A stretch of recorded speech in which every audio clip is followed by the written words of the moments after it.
Chapter 17. Speak to me of soup. Let it be savory broth with a hint of skink.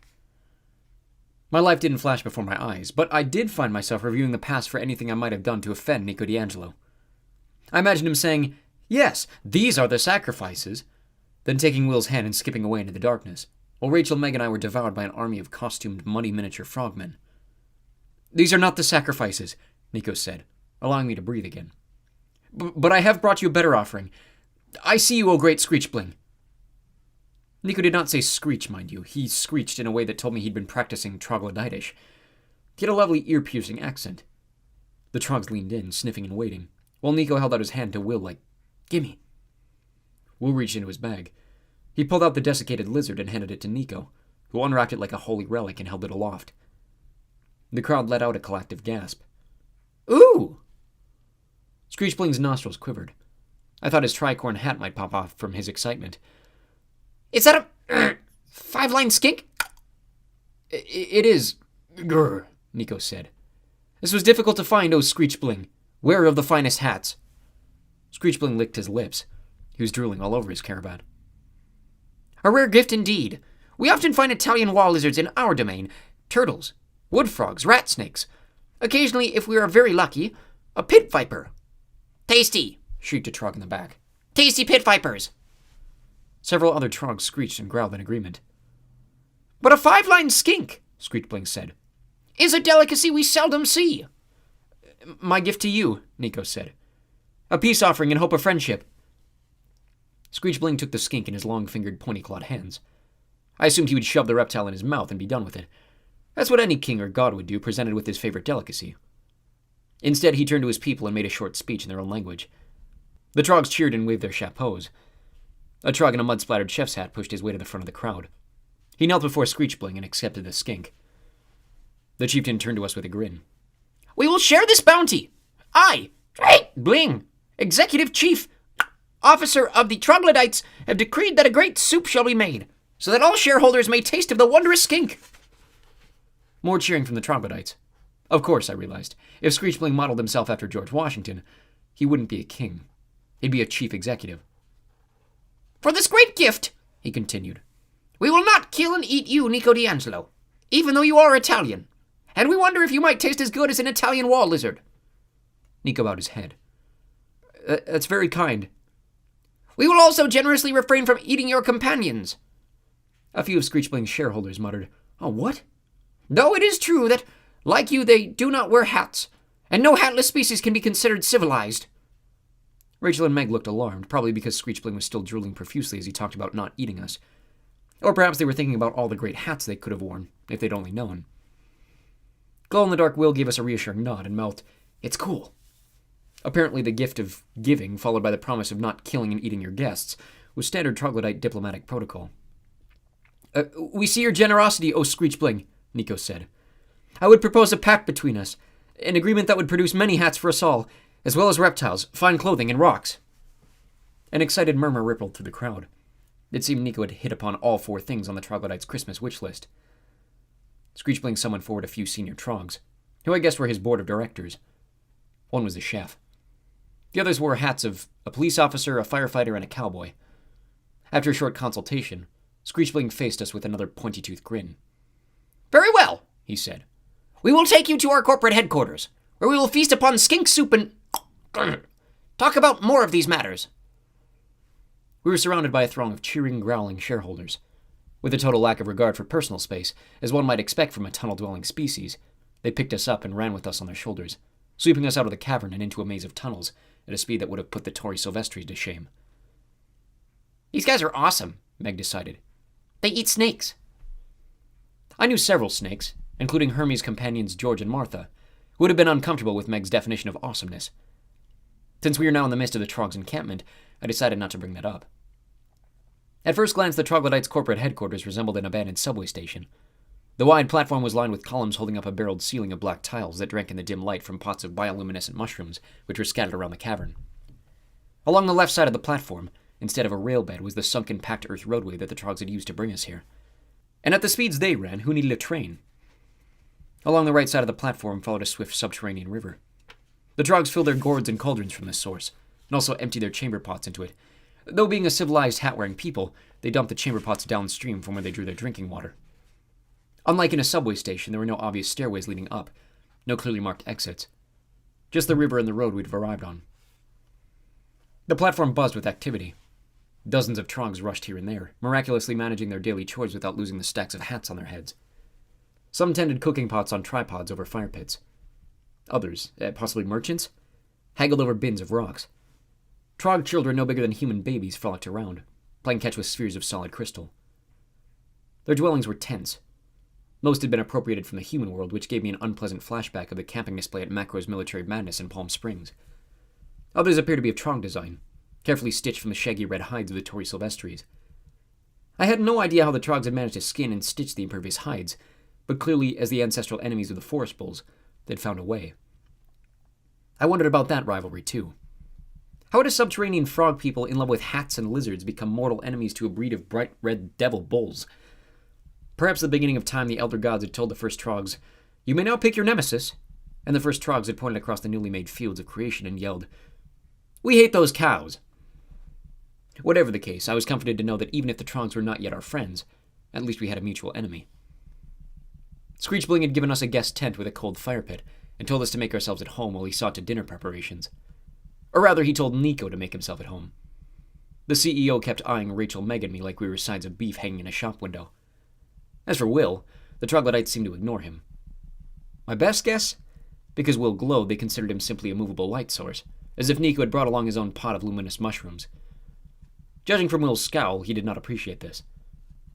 It would have been easier to relax if Rachel hadn't kept checking her watch, reminding us that it was now 4 in the afternoon, then 4:30, and that Meg and I were supposed to surrender by sundown. I could only hope the troglodytes were like senior citizens and ate supper early. Meg busied herself collecting spores from the nearby mushroom pots, which she seemed to consider the coolest thing since snake eating. Will and Nico sat on the other side of the fire pit having a tense discussion. I couldn't hear the words, but from their facial expressions and hand gestures, I got the gist. Will. Worry, worry, worry. Nico. Calm down. Probably won't die. Will. Worry. Trogs. Dangerous. Yikes. Nico. Trogs good. Nice hats. Or something along those lines. After a while, the Trog with the chef's hat materialized at our campsite. In his hand was a steaming ladle. Screechbling will talk to you now, he said in heavily troglodytish-laced English. We all began to rise, but the chef stopped us with a sweep of his ladle. Only Nico, the Italian wall lizard, I mean the Italian son of Hades. The rest of you will wait here until dinner. His gleaming eyes seemed to add, when you may or may not be on the menu. Nico squeezed Will's hand. It'll be fine. Back soon.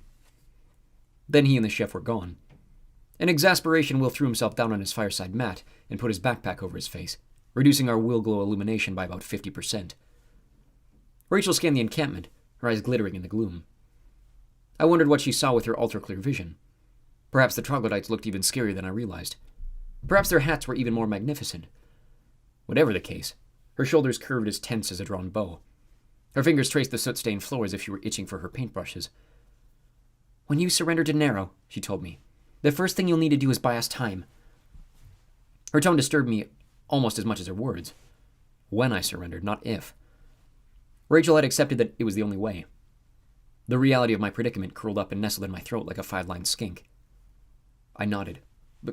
By time, yeah. Nero will want to burn down New York as soon as he has you, she said. Why would he wait? Unless you give him a reason.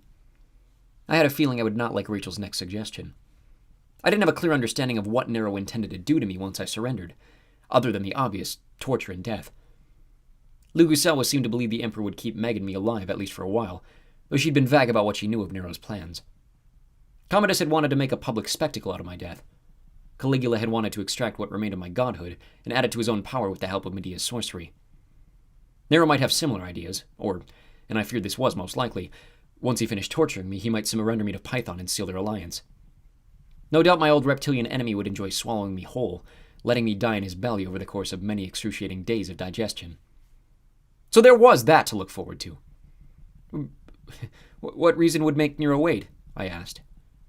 Apparently I was picking up troglodytish because my voice was punctuated by clicks and squeaks. Rachel traced curlicues in the soot. Waves, perhaps, or a line of people's heads. You said Camp Half-Blood was standing by to help. Yes. Kayla and Austin told me they would remain on alert. Chiron should be back at camp soon as well, but an attack on Nero's tower would be doomed. The whole point of our surrender is to distract the Emperor of what Nico, Will, and I will be doing. Hopefully with the Trog's help. Disabling the Greek fire vats. But you'll need to give Nero another incentive to keep him from pushing that button the minute you surrender. Otherwise, we'll never have time to sabotage his doomsday weapon, no matter how fast the Trogs can run or dig. I understood what she was suggesting. The 5-line skink of reality began its slow, painful slide down my esophagus. You want to alert Camp Half-Blood, I said. Have them initiate an attack anyway, despite the risks. I don't want any of this, she said. But it's the only way. It'll have to be carefully timed. You and Meg surrender. We get to work with the troglodytes. Camp Half-Blood musters for an attack, but if Nero thinks the entire camp is coming to him, that'd be worth waiting for. To take out the entire population of Camp Half-Blood while he destroys the city. All in one terrible firestorm. I swallowed. I could just bluff. I could claim reinforcements are coming. No, Rachel said. It has to be real. Nero has Python on his side. Python would know. I didn't bother asking her how. The monster might not have been able to see through Rachel's eyes yet, but I remembered all too well how his voice had sounded speaking through her mouth. They were connected, and that connection was getting stronger. I was reluctant to consider the details of such an insane plan, but I found myself asking, how would you alert the camp? Rachel gave me a thin smile. I can use cell phones. I don't normally carry one, but I'm not a demigod. Assuming I make it back to the surface, where cell phones actually, work, I can buy a cheap one. Chiron has a crappy old computer in the big house. He hardly ever uses it, but he knows to look for messages or emails in emergency situations. I'm pretty sure I can get his attention, assuming he's there. She sounded so calm, which just made me feel more agitated. Rachel, I'm scared, I admitted. It was one thing thinking about putting myself in danger, but the entire camp? Everyone? Strangely, this comment seemed to please her. She took my hand. I know, Apollo. And the fact that you're worried about other people, that's beautiful. But you'll have to trust me. That secret path to the throne, the thing I'm supposed to show you, I'm pretty sure this is it. This is how we make things right. Make things right? What would such an ending even look like? 6 months ago, when I first plummeted to Manhattan, the answer seemed so obvious. I would return to Mount Olympus, my immortality restored, and everything would be great. After being Lester for a few more months, I might have added that destroying the Triumvirate and freeing the ancient oracles would also be good, but mostly because that was the path back to my godhood. Now, after all the sacrifices I'd seen, the pain suffered by so many, what could possibly make things right? No amount of success would bring back Jason, or Dakota, or Dawn, or Crest, or Moneymaker, or Heloise, or many of the other heroes who had fallen. We could not undo those tragedies. Mortals and gods had one thing in common. We were notoriously nostalgic for the good old days. We were always looking back to some magical golden time before everything went bad. I remembered sitting with Socrates back around 425 BC and griping to each other about how the younger generations were ruining civilization. That didn't stop us, of course. As an immortal, I should have known that there were never any good old days. The problems humans face never really change, because mortals bring their own baggage with them. The same is true of gods. I wanted to go back to a time before all the sacrifices had been made, before I had experienced so much pain. But making things right could not mean rewinding the clock. Even Kronos hadn't had that much power over time. I suspected that wasn't what Jason Grace would want either. When he'd told me to remember being human, he'd meant building on pain and tragedy, overcoming it, learning from it. That was something gods never did. We just complained. To be human is to move forward, to adapt, to believe in your ability to make things better. That's the only way to make the pain and sacrifice mean something. I met Rachel's gaze. I trust you. I'll make things right or I'll die trying. The strange thing was, I meant it. A world in which the future was controlled by a giant reptile, where hope was suffocated, where heroes sacrificed their lives for nothing and pain and hardship could not yield a better life. That seemed much worse than a world without Apollo. Rachel kissed my cheek. A sisterly gesture, except it was hard to imagine my actual sister Artemis doing that. I'm proud of you, Rachel said. Whatever happens, remember that. I was tongue-tied. Meg turned toward us, her hands full of lichen and mushrooms. Rachel, did you just kiss him? Ew, why? Before Rachel could answer, the chef reappeared at our campsite, his apron and hat splattered with steaming broth. He still had that hungry glint in his eyes. "Visitors! Come with me! We're ready for the feast!"